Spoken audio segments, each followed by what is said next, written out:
Mardi 17 novembre 2020. Bonjour à tous et merci de rester sur la CRTV. Bienvenue aux 12h. Bonjour Diane Gassin. Good afternoon, Doudou Nicole. D'abord les titres du journal. Preterm babies are brought to the fore the 17th of November as the international community commemorates World Prematurity Day. It is an opportunity to raise awareness on the heavy burden of death, disability, pain and suffering that preterm birth causes. This year, the day is observed under the theme Together for Babies Born Too Soon, Caring for the Future. The second semester conference of governors for the year 2020 ends today in Yaoundé with governors from 10 regions of Cameroon brainstorming on how to ensure a smooth running of the December 6th regional election and other security measures for the end of year festivities. Our reporters in the field will have a chat with the governor of the Far North region, Mijiawa Bakari, to throw more light on the recommendations of the gathering.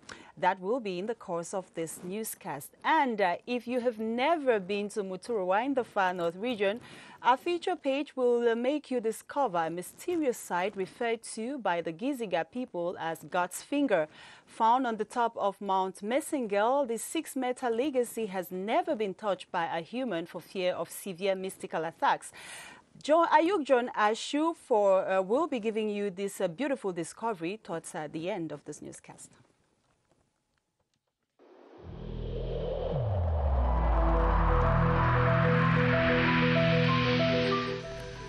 In this connection, we should avoid stigmatizing.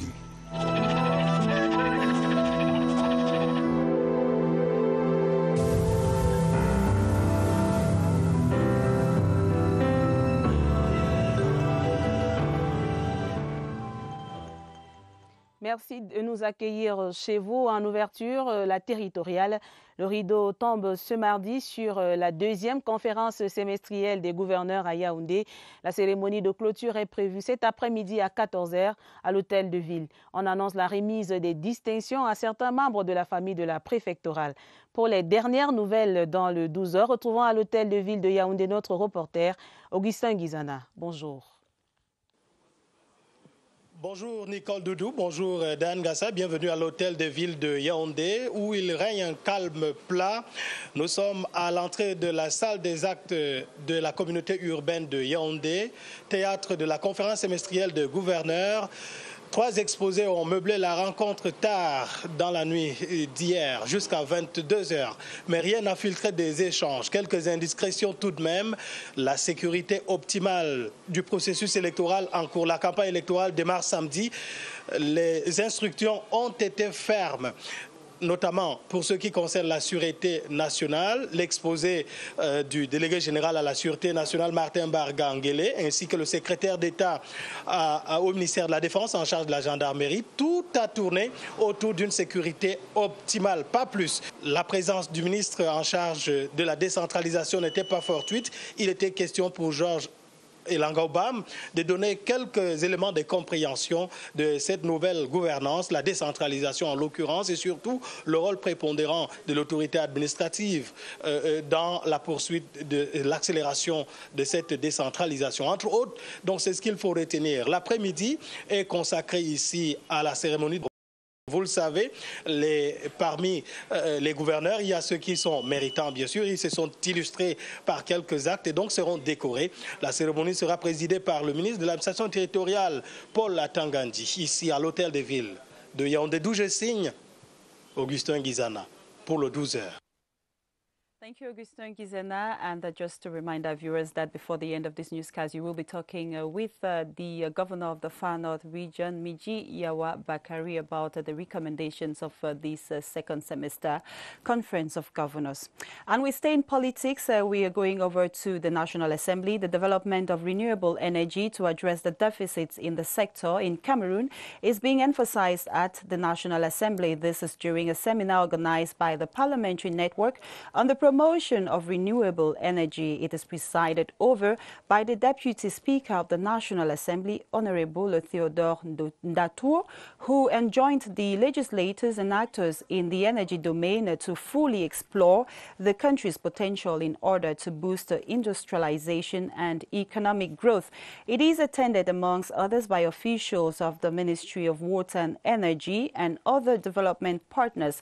Meantime, the General Assembly of the Parliamentary Network for Decentralization is currently taking place at the House chambers. Our reporters will be giving you the details in our subsequent editions, and we continue in the French language. De Nicole.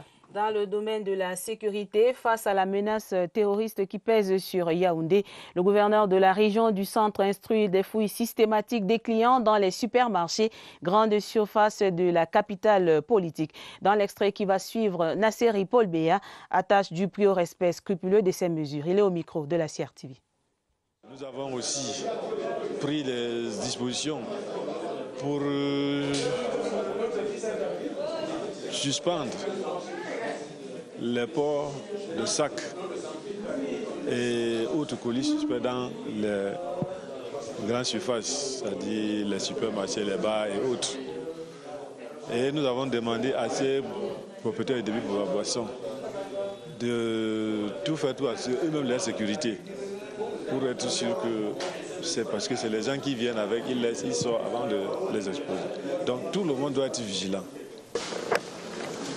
Thanks for watching the Midday Bilingual Newscast, and we now try to join our reporter with our guest, Augustin Gizana, at the Yaoundé City Hall. The guest, like I announced at the start of this newscast, is the governor of the Far North region, Miji Yawa Bakari, and they are talking about the second semester conference of governors held in Yaoundé, and it's ending today. Avec nous, le gouverneur de la région de l'extrême nord, Midi Yawa Bakari, venu à la conférence semestrielle des gouverneurs. Monsieur le gouverneur, bonjour. Bonjour, monsieur Augustin. Comment se porte la région de l'extrême nord à quelques jours du début de la campagne électorale, monsieur le gouverneur? Nous avons certes connu une abondante saison pluvieuse qui a engendré quelques dommages, parce que certains ouvrages des ponts ont été endommagés. Mais très rapidement, le chef de l'État a dépêché une mission interministérielle composée de 7 ministres qui ont séjourné pendant 5 jours, qui ont fait le point de situation, qui ont touché du doigt la réalité. Le rapport est remonté à qui des droits. Et vous n'êtes pas sans ignorer, sans savoir que le chef de l'État a décidé d'un plan de réhabilitation de la région de l'extrême nord. Donc des retombées sont attendues ici et là. Déjà, nous voyons la Banque mondiale, le génie militaire sur le terrain. Vous savez également que certains projets qui ont été engagés il y a 2 ans, 3 ans sont en train d'être réceptionnés. C'est le cas de Maroua Mora, c'est le cas de Maroua Bogo.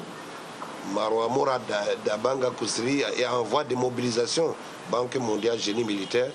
Donc à la faveur du retour de la saison sèche, les choses vont très bientôt démarrer. Alors, certains départements comme le Logo Nechari, le Mayo Tsanaga ou encore le Mayo Sava font face encore aux attaques sporadiques de Boko Haram et comme d'ailleurs l'ensemble de la région. Est-ce que vous rassurez les populations de ce que les élections vont se dérouler en toute sécurité? Je voudrais d'abord revenir sur les attaques dont vous parlez de Boko Haram. Il faut savoir faire un distinguo. Tout le monde sait ce que c'est que Boko Haram, qui a sévi, vous savez, les années 2015, 2014, 15, 16 et 17. Tout le monde connaît le mode d'emploi de Boko Haram. C'est des gens qui sont sans pitié, comme on peut le dire. C'est des gens qui égorgent. C'est des gens qui tuent leurs parents et tout, qui brûlent tout sur leur passage. Maintenant, avec tout ce qui s'est passé, je crois que la population est dans la psychose. Il va falloir du temps pour se départir de ça. Alors, tout fait poser maintenant, les gens ont tendance à comparer à un acte de Boko Haram. Je crois que, s'agissant de Boko Haram pour nous relève du passé. Les élections vont très bien se dérouler. Déjà, nous sommes dans le processus. Nous avons accompagné Elekam pour ce qui est de recensement, des enregistrements. Nous avons accompagné Elecam dans les distributions des cartes. Nous avons identifié, localisé les bureaux de vote. Nous avons simulé un scénario du début jusqu'à la fin du processus, c'est-à-dire jusqu'à la remontée des PV vers le centre. Donc, de ce côté, nous pouvons vous rassurer que la région de l'Extrême-Nord n'aura aucun problème. Vous pouvez considérer ces élections comme déjà effectuées, acquises. Est-ce que ces élections ont un enjeu dans l'extrême-nord que vous dirigez, M. Mehdi Awa Bakari? Bien évidemment, vous voyez l'engouement. Nous aurons une chambre de chefs traditionnels, il y a un conseil régional. Tout ça, c'est nouveau. Et vous savez, déjà, tout ce qui est nouveau est bon. Et le chef de l'État, ça rentre en droite ligne des promesses qu'il avait faites. C'est-à-dire faire du Cameroun un État démocratique. Les populations, à la base, vont gérer leurs affaires. C'est de ça qu'il s'agit. Il y aura aujourd'hui, les chefs traditionnels vont élire le leur. Il y en a qui seront électeurs, il y en a qui seront éligibles. Et vous voyez, c'est des enjeux terribles. Déjà, le chef de l'État a fait en sorte qu'ils aient leur salaire. Et les fichiers ont été nettoyés, toilettés. Nous savons qui est qui et qui fait quoi. Vous êtes venu à la conférence semestrielle des gouverneurs qui s'achève donc aujourd'hui et vous rentrez certainement avec des recommandations de la part de la hiérarchie. Est-ce qu'on peut avoir quelques-unes? Bien évidemment. Déjà, nous sommes venus vers la hiérarchie, rencontrer la hiérarchie, présenter nos exposés quant à la situation du lieu, sécuritaire et politique, socio-culturelle, comme vous pouvez vous imaginer. Mais nous avons également, depuis hier, reçu des directives de la hiérarchie pour ce qui est de la conduite des élections du début jusqu'à la fin, mais également des fêtes de fin d'année qui s'annoncent déjà, qui toquent à la porte. Mehdi Awa Bakari, gouverneur de la région de l'Extrême-Nord, merci d'avoir répondu à nos questions. Augustin Guizana, qui recevait en qualité d'invité du journal le gouverneur de la région de l'Extrême-Nord, Mehdi Awa Bakari. Diane Gassa, vous avez la suite du 12h. And we continue in sports. The Indomitable Lions of Cameroon are expected to leave Maputo this afternoon after failing to do so as earlier programmed yesterday. The team, after beating the members of Mozambique yesterday, failed to travel and was forced to stay back because of problems of organization between Camerco and the fueling company in Maputo. For details, we go over to Maputo, where our special envoy Simon Lyonga is on standby. Hello, Simon. What are the latest over there in Maputo? Yes, thanks very much. Good afternoon and welcome to Maputo. We are at the Radisson Blu Hotel, where the Indomitable Lions of Cameroon are staying. They have been staying since their arrival here in Maputo. But this time is peculiar because after the game of yesterday, the team had to travel back to Cameroon, but they are still here. They had to come back here after a long time at the airport, waiting for the aircraft, and of course, so many problems that ensued to force the players to come back to the hotel. And for now, they are still waiting for the time for which they are going to board to travel back to Cameroon. And so to know all what happened yesterday and what is in perspective, we have with us here the coordinator of the national football teams of Cameroon, Mr. Bill Chateau, former Indomitable Lion. Bill, good afternoon. Good afternoon. How are you doing? I'm okay, just a little bit tired. Yeah, I know you're tired, especially with what happened yesterday. Tell us what really happened. Cameroonians want to really know. Well, after the game, we reached the airport around 9 o'clock. And then one of men of Cameco come to see me and tell me that they have a problem because they want to pay the gasoline by cash. And the company who was supposed to do that didn't accept it. And we was a little bit surprised because the first time they accept the cash and this time they didn't accept it. So after that, we tried to pay by a credit card. Yeah. So that's why we took all the players and come back to the hotel. And at this juncture, you are at the hotel here in Maputo. What next? When are they traveling back to the country? Now our Vice President Alim Konate is right now in the airport to fix that problem, and also the Cameco tell me that the problem is fixed now. Now you know that the pilot have to rest, and we're waiting that to tell us what time we will leave the hotel. So I think it will be around 2 o'clock local time. Yes. And that's going to be about 1 p.m. in Cameroon. In Cameroon, that's right. Okay, so it's about an hour or less than an hour's time that we are going to leave Maputo, first to Harare for refueling, and then to Douala, Cameroon, where the Indomitable Lions of Cameroon are expected to arrive later this evening, because from Harare to Yaoundé is about 5 hours 30 minutes flight time. Simon Lyonga, Jean-Baptiste Bacham reporting from Maputo for the Midday News. Thank you, Simon, and we want to seize this opportunity to congratulate the Lions again on their victory yesterday, and we wish you all a safe flight back to homeland. And we stay in sports, still talking about yesterday's victory. Football lovers in Yaoundé have commended Cameroon's supremacy over Mozambique in a double-legged 2020 AFCON qualifier. They have been reacting to the Lions' 2-0 edge yesterday over host Mambas in Maputo. Romeo Kenny has the details in the following report. 2 goals on either side of the game. The Indomitable Lions came. They saw and they conquered the Mambas in their own backyard. Clinical finishes from Vincent Aboubakar and newcomer Serge Tabekou were enough for visitors to amass all 3 points in a reverse fixture. The brilliance of Tony Concesao's armada of players has come to reignite the once existing fraternity between the team and home fans. I like the national team because the national team right now, they are playing very well. Cameroon, they are really trying. The Lions play well, and I love that playing style. And Vincent Aboubakar was the key and the whole chair of the match. If the technical and tactical skills seduce spectators, the man in the street believes there are still lapses in the squad. The attackers' line was not really it was not really strong enough. I think they should work on their defense line. They really have attackers, but the defense is not that strong. In the AFCON 2022 qualifier doubleheader, Cameroon and Mozambique earned a 7-goal thriller, with the Lions banking 6 and Mambas 1. Cameroon's goal poacher, Vincent Aboubakar, netted tries. The Indomitable Lions now top Group F with 10 points in front Mozambique, Cape Verde and the Amavubis of Rwanda. Comme vous venez de le voir, Madame, Monsieur, après la victoire hier par un score de 2-0 face aux Mambas du Mozambique, la délégation camerounaise n'a pas pu embarquer pour un retour au Bercail. La faute à un différend avec les services techniques de l'aéroport, réfractaires au mode de transport des devises. La situation vient heureusement d'être normalisée. Les précisions avec Germain-Noël Essengue, envoyé spécial de la CRTV à Maputo. Bonjour Yaoundé, le Cameroun attendait les Lions indomptables hier après leur brillante victoire ici à Maputo. Malheureusement, les Lions indomptables sont encore cloués.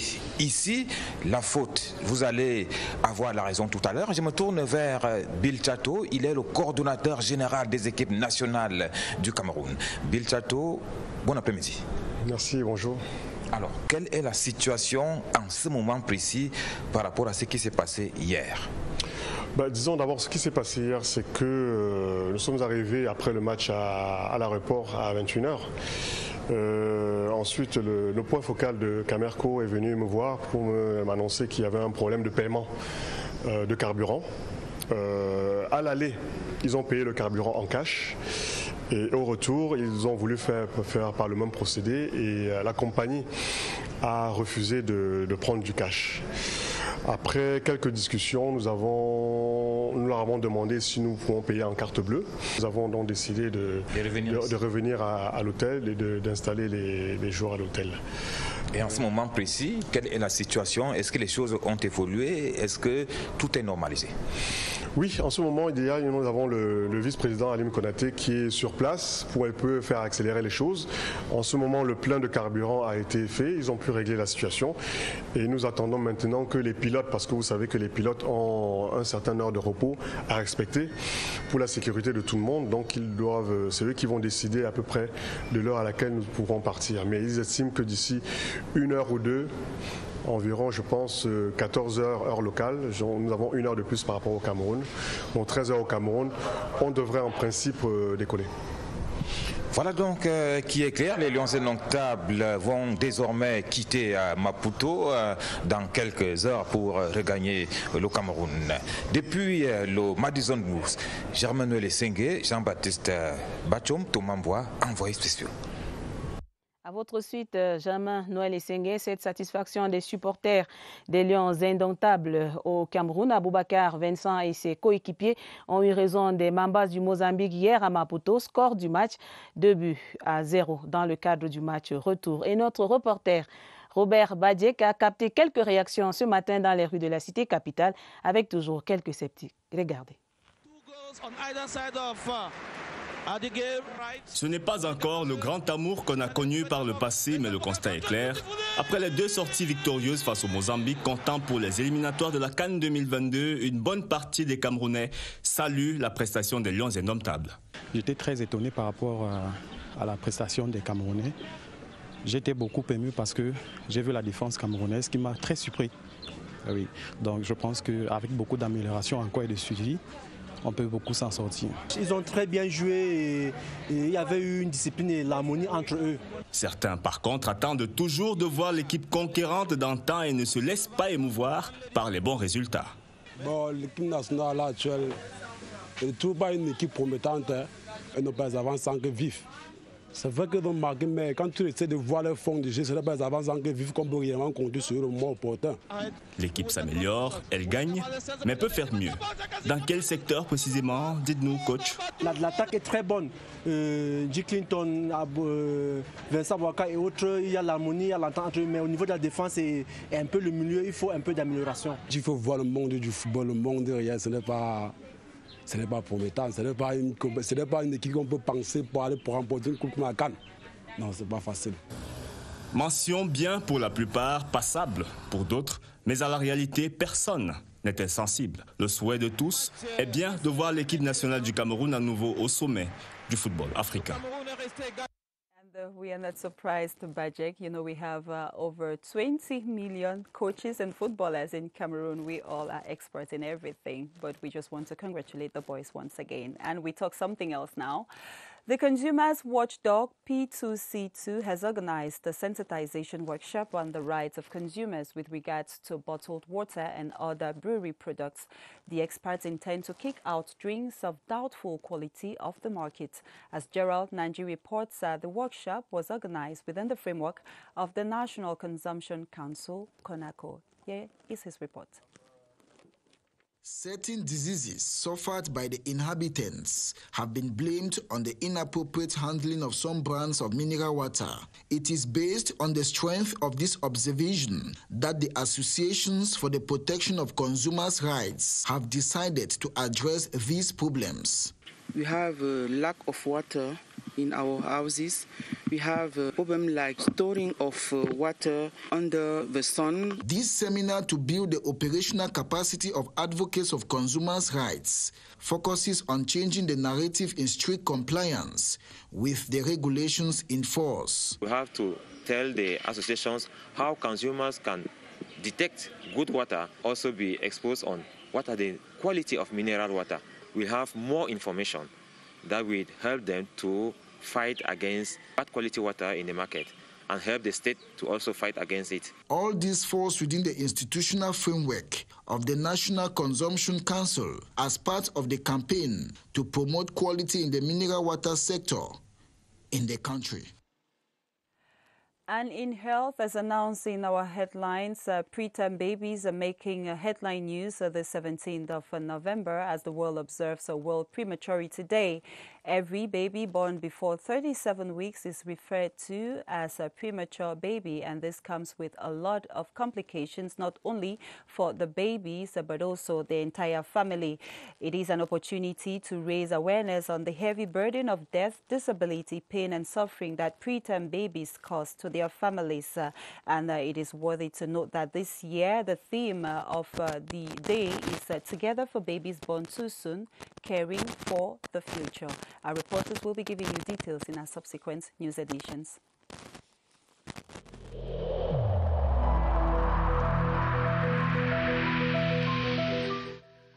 Le port du masque dans l'espace public restera obligatoire jusqu'à nouvel ordre.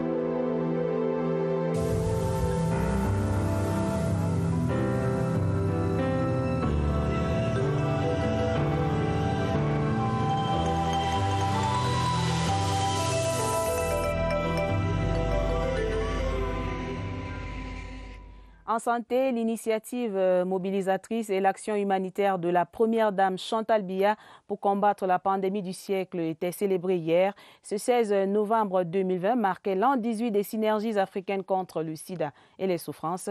L'institution a été au premier front de la bataille africaine contre le virus HIV. Évocation avec Joseph Clément Ongba.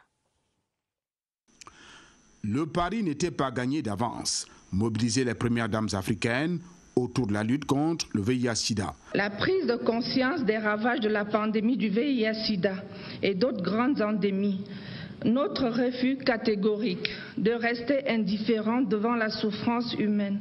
Notre détermination à agir en unissant nos efforts devant cette calamité ont triomphé pour faire de Synergies africaines une structure d'avant-garde. En signant les statuts des Synergies africaines le 16 novembre 2002 à Yaoundé, Madame Chantal Biya relève ce pari diplomatique et humanitaire. Madame Biya est une femme de volonté. Lorsqu'elle a un objectif, il faut l'atteindre. Incontestablement, le sida a reculé en Afrique. C'est aussi grâce à la sensibilisation menée par Synergies africaines sous l'égide de sa présidente fondatrice, Madame Chantal Biya. Elle inaugure le 23 février 2006 à Yaoundé le CIRCB en lui remettant la distinction d'ambassadrice spéciale de l'ONU-SIDA. Michel Sidibé adoube ce rôle d'avant-garde. Elle a créé ce centre international de recherche qui nous aide à faire le lien entre la recherche opérationnelle et l'action. Dans ce combat, Mme Chantal Biya reçoit l'appui constant de son époux. Le privilège que Dieu lui a donné, c'est d'être accompagné par un chef d'État qui est également un grand visionnaire, qui suit de manière très attentive toutes les activités de Synergies africaines. 18 ans déjà, je suis toujours à vos côtés, dit Mme Chantal Biya dans un message ce 16 novembre 2020. Preuve d'une détermination qui n'a jamais fléchi. And we're announcing at the start of this newscast that if you have never been to Muturwa in the far north region of Cameroon, our feature page will take you to discover a mysterious site referred to by the Giziga people as God's Finger. Found on the top of Mount Messengel, the 6-meter legacy has never been touched by a human for fear of severe mystical attacks. And I'm sure by now you want to know why. Let's join our guide this afternoon, Ayuk John Ashu, who tells us more. The locality of Muturwa in Mayokani division, predominantly inhabited by the Gizigas, is reputed for its captivating outlook, spiced with a mountainous surrounding. Prominent is the Messengel Highland, with rocks and stones which leave no visitor or tourist indifferent. At its peak is what the people refer to as God's Finger. Our forefathers named it God's Finger because they believe it is the very essence of their settlement here. It is a legacy from generation to generation. Shaped like the index finger, this marvel of nature is stacked with symbolism, mystery, and even superstition, as locals perceive it beyond a geographical feature. If you are not a native of this land, you absolutely need to be accompanied to go up the hill to see the God's Finger. And when returning, you don't look behind, else you offend the guardians of the land. We conduct rites here to employ for rainfall and protection. Although God's finger has just a height of barely 6 meters, no one, not even the natives of Muturuwa, have ever dared to get to its level for fear of defying God and the gods. A mystery to be relished just with the eyes. Un mois à l'étranger avant de nous séparer, Madame, Monsieur, 11 ans après son assassinat, les restes mortuaires de l'ancien président de Guinée-Bissau, João Bernardo Vieira, ont été transférés hier au cimetière des Martyrs. C'est le panthéon bissau-guinéen, mais la famille de celui qui est également un ancien héros de la guerre de l'indépendance, n'est pas réellement satisfaite de cette cérémonie. Elle réclame toujours que la lumière soit faite sur les circonstances exactes de son décès. En rappel, l'ancien président de Guinée-Bissau, João Bernardo Vieira, était tombé en 2009 sous les balles des militaires en représailles à l'assassinat du chef d'état-major de l'armée, le général Tanwe Nawaike, mort dans un attentat à la bombe quelques heures auparavant. Et voilà qui met fin à cette édition du 12h sur la CRTV. Diane. Tomorrow is another day. Dudu Nicole and I will be there with the same pleasure. We tell you continue watching programs on CRTV and CRTV News.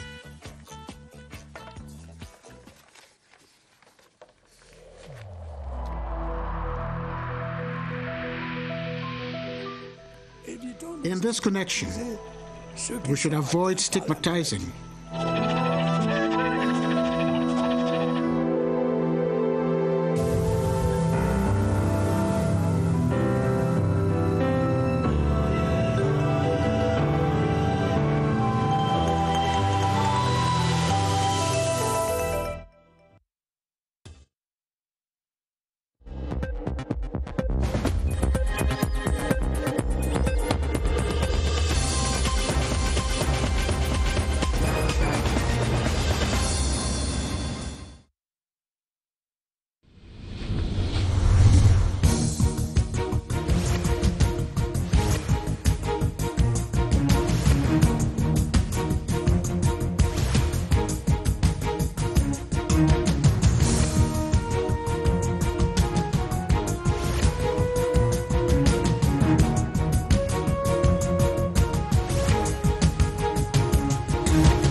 CRTV News, ici, toute l'info.